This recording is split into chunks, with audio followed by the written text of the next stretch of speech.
प्यारे बच्चों, संच क्रमांक 5 परिवर्तन की परख। इसमें पिछले 3 सत्रों में हमने तकनीकी बदलाव और उसके असर के बारे में जानकारी लेना शुरू किया है। बिनोले की आत्मकथा इस कहानी में हमने देखा कि किस तरह नई तकनीकों और नए मशीनों की वजह से वहाँ कितने सारे बदलाव आए। एक छोटा सा गांव किस तरह शहर में बदल गया। इन सब में महत्वपूर्ण बदलाव था शहरीकरण, यानी शहरों का बढ़ना। खट्टा मीठा इस कहानी द्वारा हमने बढ़ते शहरों में मिलती सुविधाएं और बढ़ती समस्याओं के बारे में अलग अलग लोगों के अनुभव भी सुने। अब इस सत्र में भी हम एक खास तकनीकी विकास से जुड़े परिवर्तन के बारे में बात करेंगे। बच्चों, पहले के जमाने में संदेश वाहक यानी संदेश पहुंचाने वाले घोड़ों पर या पैदल चलकर देश के अलग अलग भागों में संदेश पहुंचाते थे। जब अंग्रेज हमारे देश में सत्ता जमाए तो यह बदल गया। डाक व्यवस्था, टेलीग्राम और टेलीफोन आ गए। आज भी संचार के ये तरीके इस्तेमाल किए जाते हैं, पर आज एक और तरीका उपलब्ध है जिसके जरिए दूर दराज के लोगों से बहुत ही तेजी से आसानी से संपर्क किया जा सकता है। क्या आप जानते हैं यह कौन सा तरीका है? यह कैसे इस्तेमाल किया जाता है? जी हाँ, बिल्कुल सही पहचाना। आज ईमेल से तुरंत संपर्क बनाना आसान हुआ है और जिस मशीन की बदौलत यह मुमकिन हुआ है वह है कंप्यूटर। इन दोनों का लोगों की जिंदगी पर हुआ असर हम एक कहानी द्वारा जानेंगे। कहानी का नाम है कंप्यूटर का कमाल। जानकारी और संचार के क्षेत्र में कंप्यूटर और इंटरनेट की वजह से कैसी अद्भुत बातें मुमकिन हैं, यह देखने के बाद इसका लोगों की ज़िंदगी पर कैसा असर हुआ है, यह भी हम फ्लिपचार्ट के द्वारा देखने वाले हैं। कंप्यूटर का कमाल। फ्रेम क्रमांक 1, ई शिक्षा यानी इलेक्ट्रॉनिक शिक्षा। आसम के एक छोटे से गांव की लड़की की ये कहानी है। शिखा पढ़ाई में बहुत तेज है और गांव की स्कूल से 10वीं पास कर चुकी है। बाद में उसने गोलपाड़ा के बड़े स्कूल से 12वीं तक की पढ़ाई की। हर रोज 8 किलोमीटर की दूरी तक चलकर वह स्कूल जाती थी। अब उसे विज्ञान के क्षेत्र में कॉलेज की पढ़ाई करनी है, पर कॉलेज दूर गुवाहाटी शहर में है। उसके माता पिता ने इतनी दूर जाकर हॉस्टल में रहकर पढ़ने से इनकार कर दिया। फिर शिखा के पुराने स्कूल के प्रिंसिपल साहब ने उसे इंदिरा गांधी राष्ट्रीय मुक्त विद्यापीठ के बारे में बताया। उसने स्कूल के कंप्यूटर द्वारा BSc के कोर्स में दाखिला लिया। अर्जी कंप्यूटर द्वारा गई और दाखिला भी कंप्यूटर द्वारा मिला। उसके सभी सबक, गृह कार्य आदि कंप्यूटर द्वारा उसे भेजे जाएंगे और उन्हें पूरा करके वह उसी तरह वापस भेजेगी। पर प्रयोगशाला के काम के लिए और हर सत्र के इम्तिहान के लिए कुछ बार उसे स्वयं गुवाहाटी जाना होगा। हर हफ्ते कुछ खास दिनों पर वह अपने दिल्ली में रहने वाले प्राध्यापक से कंप्यूटर पर बात करके पढ़ाई के बारे में शंका समाधान कर सकेगी। शिखा की तरह आज कई विद्यार्थी खुद कॉलेज गए बगैर अपनी पढ़ाई पूरी कर रहे हैं। इस तरह की पढ़ाई को दूरस्थ शिक्षा कहते हैं। इस तरह की व्यवस्था से आज दूर दराज के कॉलेजों में वहां गए बगैर पढ़ना मुमकिन हो गया है, यानी कि अब कोई पढ़ाई से दूर नहीं रह सकता। आगे फ्रेम क्रमांक 2, ई व्यवसाय यानी इलेक्ट्रॉनिक व्यवसाय। इसमें हम मिलेंगे रजत मिश्र जी से। रजत मिश्र का कापियों का और लेटर पैड बनाने का धंधा है। पुणे शहर में उसकी छोटी सी उद्योगशाला है जहां 2 मशीनें हैं और 12 लोग काम करते हैं। जब कोई खास ऑर्डर मिलता है तो पास के छापखाने से वह कवर वगैरह छपवा लेते हैं। इतने छोटे से कारोबार के लिए विज्ञापन देना फायदे का नहीं बनता, सो वह लेखन सामग्री की दुकानों, स्कूलों और दफ्तरों की फेरियां लगाकर ऑर्डर लाता था। दर दर भटक कर वह थक भी जाता था और वहां उसकी गैर हाजिरी में उद्योगशाला में कभी कभी अंधाधुंधी मच जाती थी। सो धंधा इतना अच्छा नहीं चलता था। फिर उसने इंटरनेट के बारे में सुना। उसने देखा कि वह इंटरनेट पर अपनी वेबसाइट बना सकता है जहां उसके उत्पादों की पूरी जानकारी दी जा सकती है। वेबसाइट द्वारा वह लोगों के ऑर्डर भी ले सकता है और यह सब काम उद्योगशाला के कोने में बने अपने छोटे से दफ्तर में बैठकर वह कर सकता है। अब यही करता है वह। वेबसाइट पर उसकी कापियाँ और लेटर पैड के सभी डिज़ाइन, उनके नाप, पन्ने, कीमत आदि दिया गया है। वह पहले से काम भी अब बढ़ गया है और उत्पादन भी पहले से ज़्यादा व्यवस्थित है क्योंकि वह खुद वहाँ ध्यान दे सकता है। अब वह नए नए डिज़ाइन बनाने पर, खास ऑर्डर लेने पर भी समय बिता सकता है। हाल में विदेश से भी ऑर्डर के लिए पूछताछ के 1-2 ईमेल आए हैं। रजत की तरह इंटरनेट के जरिए कई छोटे छोटे व्यवसाय फुलफुला रहे हैं। उनके ग्राहक कंप्यूटर द्वारा उत्पाद के बारे में पूछताछ करके ऑर्डर देते हैं और कई तो पैसे भी कंप्यूटर के जरिए क्रेडिट कार्ड से चुकता कर रहे हैं। अब फ्रेम क्रमांक 3, रेल टिकट आरक्षण। यहाँ हम मिलेंगे ईशाक से। ईशाक 2 हफ्तों से कुछ प्रशिक्षण के लिए मुंबई में है। वहाँ बंगलुरु स्थित कृषि पंप बनाने वाली एक कंपनी में सेल्समैन है। अगले हफ्ते उसे वापस लौटना था, पर अचानक उसके साहब का फोन आया कि प्रशिक्षण के बाद उसे सीधे जबलपुर और वहाँ से भोपाल जाना होगा। ईशाक कभी इन इलाकों में गया नहीं, मुंबई में भी नया है। यहाँ से वहाँ कौन सी ट्रेन जाती है, कितना किराया होगा, यह सब पता नहीं। इतना ही नहीं, इन टिकटों को खरीदने के पैसे तक नहीं। उसके साथ प्रशिक्षण ले रहा एक आदमी उसे इंटरनेट से जानकारी पाने की सलाह देता है। शाम को इशाक एक साइबर कैफे में जाकर कंप्यूटर पर भारतीय रेल की वेबसाइट ढूंढता है। उसे अपनी ज़रूरत की सभी ट्रेनों की जानकारी तो मिलती ही है, साथ साथ उस दिन कौन सी ट्रेन पर कितनी सीटें खाली है यह भी पता चलता है। इतना ही नहीं, वह इंटरनेट द्वारा वही साइबर कैफे में बैठे बैठे अपने क्रेडिट कार्ड से टिकटें आरक्षित भी कर सकता है। स्टेशन भी जाना न पड़ेगा, टिकटें उसके दफ्तर पर पहुंचा दी जाएगी। इस तरह मुंबई में बैठे इशाक ने मुंबई से भोपाल, भोपाल से जबलपुर और जबलपुर से बंगलुरु की वापसी की टिकटें कटवाई। कुछ ही वर्ष पहले यह बात मुमकिन न थी, पर आज भारत के कई स्टेशनों पर कंप्यूटर द्वारा टिकट आरक्षण होता है और बड़े बड़े शहरों में तो टिकट आरक्षण घर बैठे कंप्यूटर द्वारा कर सकते हैं और टिकट घर तक पहुंच भी जाता है। टिकट आरक्षण की बात से तो हम सभी वाकिफ हैं। अब फ्रेम क्रमांक 4, इसमें हम ई कृषि के बारे में देखेंगे। ई कृषि यानी इलेक्ट्रॉनिक कृषि।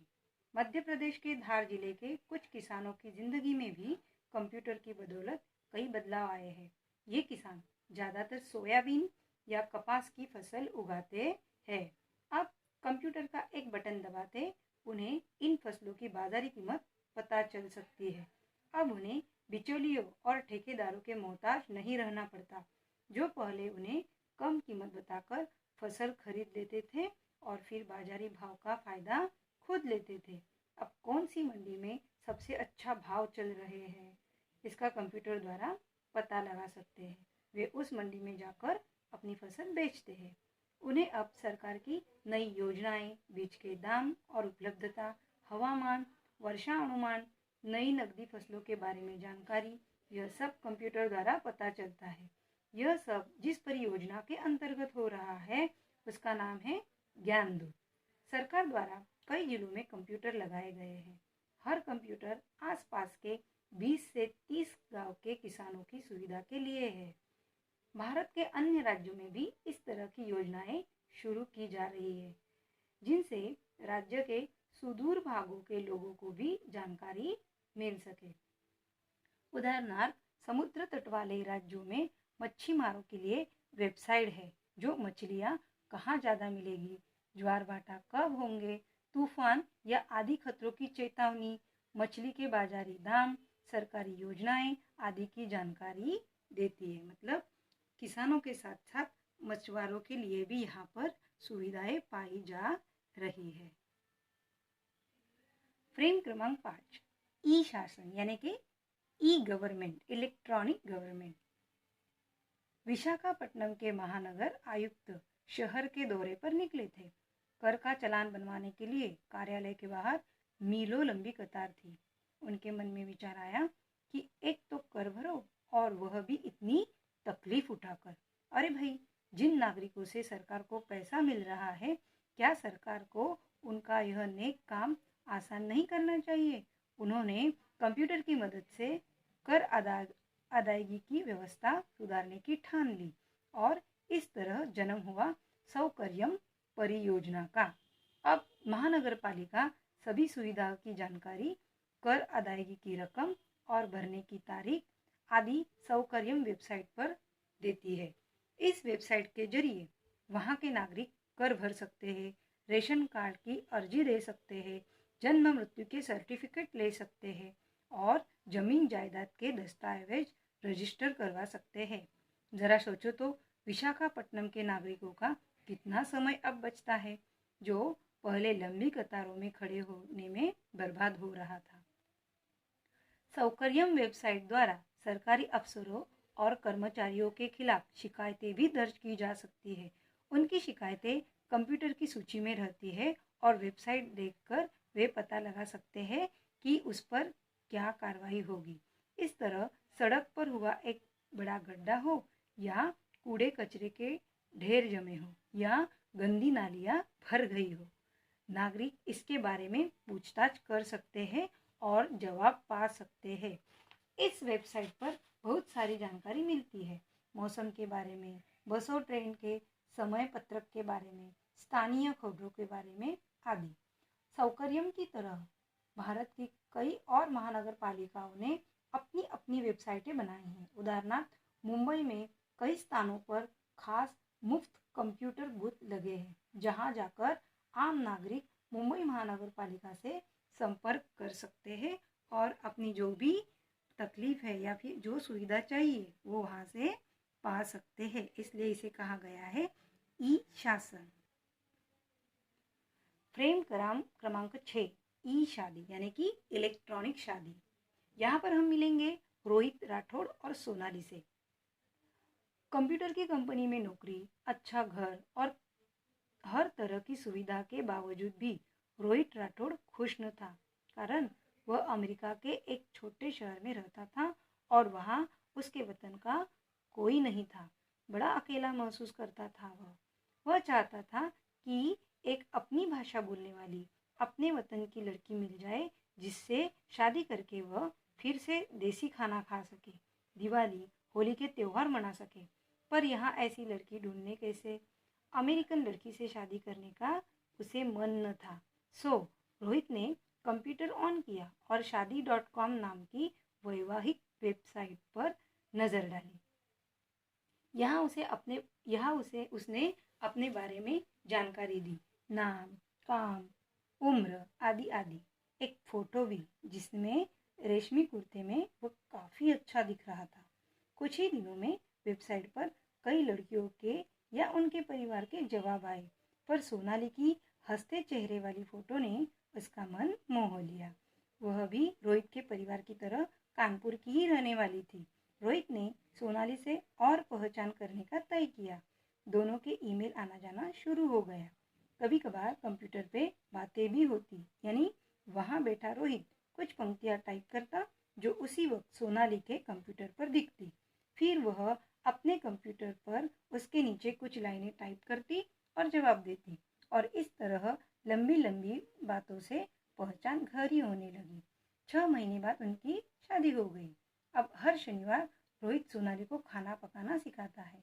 सोनाली खाना पकाना भी सीख रही है और गाड़ी चलाना भी। पास ही के स्कूल में उसे नौकरी भी मिल गई है। रोहित अब अकेला महसूस नहीं करता। इस तरह कंप्यूटर द्वारा रोहित और सोनाली की शादी हो गई। तो बच्चों, देखा आपने, आज कंप्यूटर की वजह से संपर्क और संचार पहले से जल्द और आसान हो गया है। आप क्षणों में हम हजारों किलोमीटर की दूरी पर रहने वाले लोगों से संपर्क साध सकते हैं, तरह तरह की जानकारी हासिल कर सकते हैं। इसलिए ऐसा लगता है मानो दुनिया पास आ गई हो। हमने यह भी देखा कि हमारे अपने ही देश में कई लोगों की जिंदगी में कंप्यूटर की वजह से बड़े बड़े परिवर्तन आ गए हैं। जानकारी और संपर्क क्षेत्र का विकास दिन दुगना रात चौगुना हो रहा है। हमारे देश के सभी क्षेत्रों में से एक क्षेत्र में सबसे ज़्यादा बढ़ोतरी हुई है। फिर भी देश के ज़्यादातर आबादी को कंप्यूटर और उसके कमाल नसीब नहीं। पहला कारण यह है कि ये महंगे हैं। दूसरे, कंप्यूटर चलने के लिए नियमित चलने वाली बिजली होना जरूरी है, जो देश के ज़्यादातर भागों में है ही नहीं। और एक कारण यह है कि अब भी देश के लाखों नागरिकों को शिक्षा नसीब नहीं है। निरक्षरता के कारण वे इस विकास का फायदा नहीं ले सकते। इसलिए इस नए विकास से असमानताएं और भी बढ़ रही है। शिक्षित लोग और निरक्षर लोगों के बीच और सुविधाजनक इलाकों में रहने वाले और सुदूर इलाकों में रहने वालों के बीच ये असमानताएं बढ़ती हमें दिखाई देती है। इस तरह से कंप्यूटर के फायदे, कंप्यूटर के इस्तेमाल के तरीके ये हमने इसमें देखे हैं। अब हम लोग भी स्कूल में कंप्यूटर सीख रहे हैं। कंप्यूटर का हमारे जीवन में भी बहुत सारा मायना है। तो आप लोगों के जीवन में कंप्यूटर से क्या परिवर्तन आए हैं, किस तरीके से कंप्यूटर आपके लिए फ़ायदेमंद रहा है, ये आप हमें बताना न भूलें।